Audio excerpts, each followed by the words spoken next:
Skull. Well, I had to find a use for those optics, so I bought myself an optic bracket. Somewhere to put me absolute vodka down my throat.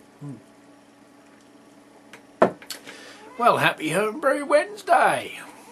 We're back again, another week gone. Well, I'm sure Mr. Harry Brew is enjoying his sabbatical off of the beer and making up for lost time, no doubt. Anyway, talking of beer, not much happening, I'm afraid. The chocolate stout is still in the fermenter. The copper bitter is still in the fermenter. I've got to do gravity readings tomorrow and see what we're coming out at. Hopefully should be able to bottle those up. What else has happened this week? Not very productive at the auction. Did go this week.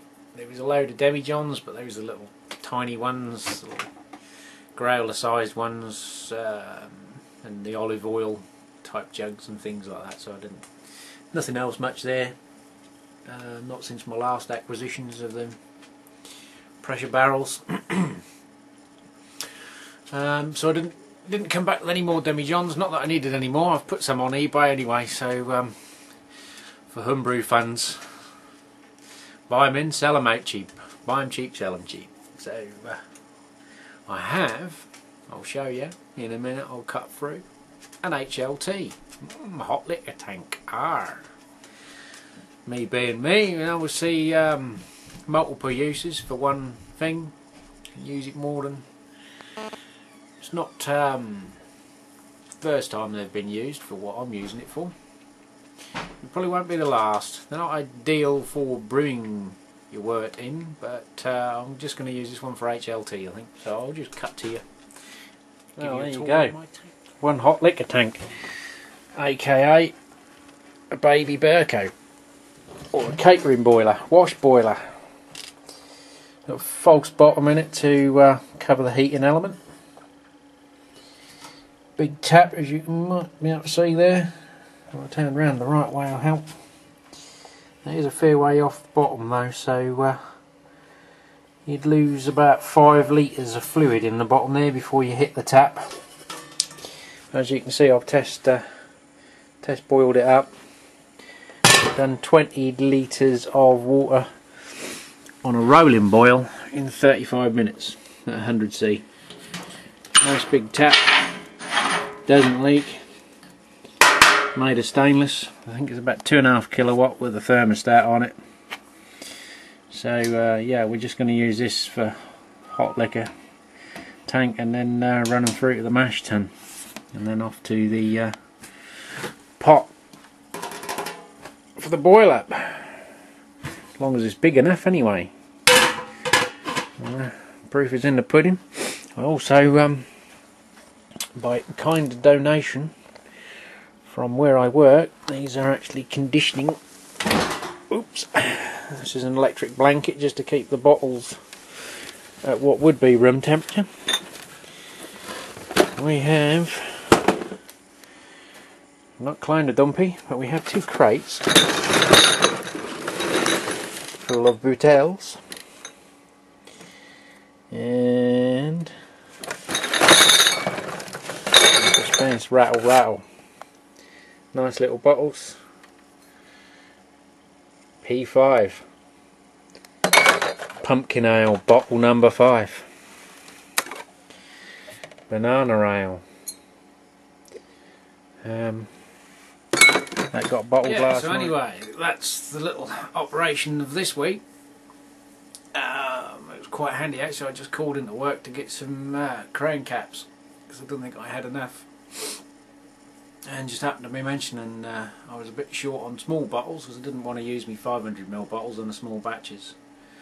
And they had just disposed of some out of date, and we had the empty bottles. So they let me have a couple of cases there for my little brew batches. I've got about half a case of each there. So any other small batches I do, I can just keep keep them handy.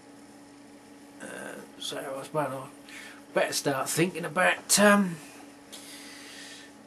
what more experimental brew batches I can do, I guess. Got another one in the pipeline with a Cerveza. I don't want to do that in demijohns. I want to do that in my 20 litre FVs I've got. Well, I don't think I've put them on a video. I will show you guys. I mean, there's nothing special about them. They're just a smaller version of a plastic fermenter. But they are from a brewery. Which would be interesting to see what these commercial breweries are putting in their commercial beer. All will be revealed. Yeah, so that's it. I've rekindled my old love for a beer that I used to drink as a, well, yeah, when I was about a teenager. Not long into my teens. That's actually what got me into homebrewing. It was one of these bad boys. Well, not that particularly bad, but nice little quaff if you can get it, if that's your particular one. I've got that in the Green King IPA, which I reminisced about IPA the other week when I bought that IPA kit. So I've been on the Green King website and found out what hops they use. So I might chuck a couple of hops in that can of extract and see if it comes out somewhere close. I'm not expecting it to be a clone by any stretch of the imagination. I don't really like this word they use, clone beers, because you can't make a clone. You can make an imitation, as it were, the same as you would get an impersonation. Someone impersonates the President of the United States or our illustrious leader, Mr. Cameron. Yeah. Enough said on that subject. I do have a book. I have been in contact with Mr. Rick Stapp. I did get your message, mate. Cheers for that. I just haven't had a chance to sort of catch you on Uvu to discuss the finer points. I have got the Abbott Ale, and your recipe was more or less identical to the one I have. I think probably yours is just a newer version of my book, and some of the old beers that I have in this have been omitted because most people wouldn't even know what they are nowadays. But yeah, so we might have a go at a Green King Abbott Ale clone, because I do like that little tiffle, or possibly an IPA clone. I have, as you've probably seen in my previous video, I did get some Maris Otter and some lager malt, so there are some plans afoot. Whether they'll be used in time for the mash tun build, so I can do an all grain or a brew in the bag, which is I went to get the paint straining bags that everyone seems to use in one of those turkey fries, and they're like rocking horse shit in the United Kingdom. Yeah, another, oh, use a paint straining bag. I went into a national decorate suppliers in the UK called Brewers, and I said, "Oh, you got the 5-gallon paint straining bag?" "No, we don't do them, mate." He said they were so expensive no one bought them. I said, "Well, like a tenner on eBay." He said, "Oh, ours were 45 quid. 45 quid? I hope there was a pack of 50, that's all I can say. So, if anyone knows in the UK where you can buy a 5-gallon paint straining bag without having to contact your bank to get a remortgage, or buy the Chinese crap ones off eBay that will probably disintegrate the minute you put £2 of grains in them, let me know in the comments box, or PM me, whatever. So I think that's about it. Yeah, so yeah, it might be a brew in the bag if we can find a bag to brew it in.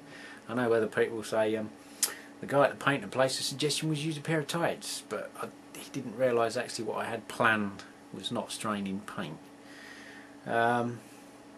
Another thing, iodine, you know, the little tinctures of iodine to do your starch test. I went into Boots the chemist. "Can I have a little bottle of iodine?" "Oh no, we don't sell that over the counter." I said, "You what?" "Oh no, we're not allowed to sell that over the counter." I said, "I can buy it on eBay." Well, now you have to get it from an animal food suppliers. Luckily I do have one of them up the road because I buy all my dog and chicken feed from them. I thought, hey ho, here we go once again. Good old UK, you can't do this, regulation that. So I've ordered it off the internet and some pipettes to use for that, and a couple of other things I got that they come in useful for. So yeah, Homebrew Wednesday turns into a rant, yeah. Or nearly a rant anyway. This isn't a rant by my standards anyway. I'd probably get banned if I started ranting. But that's about it, guys. I've still got me cans up there, if you did see them in the shot. I don't know if you did, but yeah, we've got another couple of Wilco's kits to get through. I've got 2 Finlander kits to get through. The Brewmaker IPA, the other malt that I bought to have a little experiment with. I also got a 40 bottle, I think it's a 40 bottle. 40 bottle Pinot Grigio, Pinot Greco, which is what I got with the barrels fermenters I bought. But I want to keep them for beer, so I'm going to use one of the other fermenters I've picked up to ferment that wine in. Keep them separate and just have a pearly. Probably be that one I got the other week. This seems fairly clean and in good order, so I think this will be the permanent wine one. But I'm not planning on doing many large batches of wine.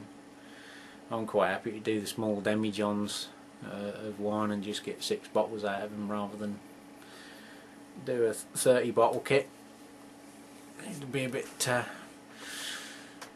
well, not aggro bottling, because I don't really mind that. I mean, I sat the other day and I stood and washed all those little Belgian bottles out, or Dutch bottles, whatever they are. I think they're Dutch actually, but same thing.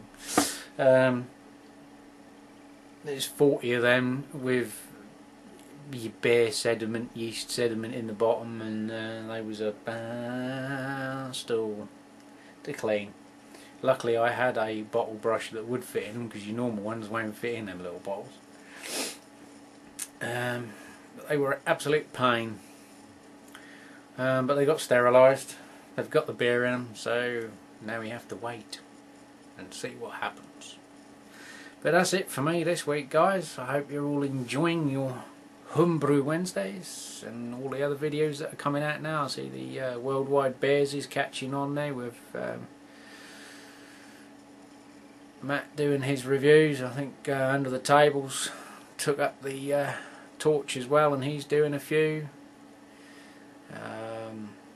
Mr. Elder's banging out a few videos on anything and everything he can think of, along with Tiny there. I noticed with Tiny's videos have dropped down this week. Now he's got gainful employment.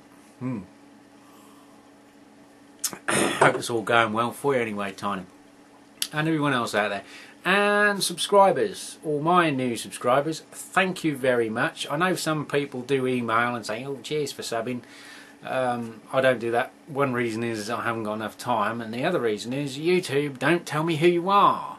I get a number come up and say how many subscribers I've got. When I click on the page, it gives me some icons of various subscribers, and there's less pictures of people on subscribers than there actually is subscribing. I know there's probably a lag between the two, but it's quite a significant gap, and some of the people that are originally subscribing to me aren't on the list, and I know they're still subscribed to me because obviously they comment every week on the videos. But they are. Cheers to anyone who is a subscriber, who likes and comments. I know I usually put it as a footnote at the end of my clip anyway, but that seems to be a YouTube glitch at the minute. I have looked on the forums, and along with the one with the comments and emails not being shown as read, they seem to have sorted that one out, and just seems to be the subscriber thing that's gone screwy now. It was okay when I first came on, but that seems to have gone pear-shaped, whether it's because they're integrating this new YouTube channel thing I've I'm trying that out. I have changed mine to this new layout. Don't know whether it will make any difference. I think they just like playing with things for the sake of it. A bit like eBay, they've fucked theirs about and ballsed it up yet again. I will say that because I am a regular eBayer and I've already told them what I think of the new layout. But there we go, that's another video on its own if you want me to grind eBay down. But there, I'll make a food bob out of them. I just have done actually. I'll just check again. Well, I haven't made a bob out of them, but out of the people that are good enough to bid. No. Oh well, yeah, we've made 90 quid tonight, so brew fund. Yeah, okay guys, I'm out here. I'm going to see if these people are going to pay for what they've won for. Cheers, catch you next week. Watch your videos soon. All the best guys.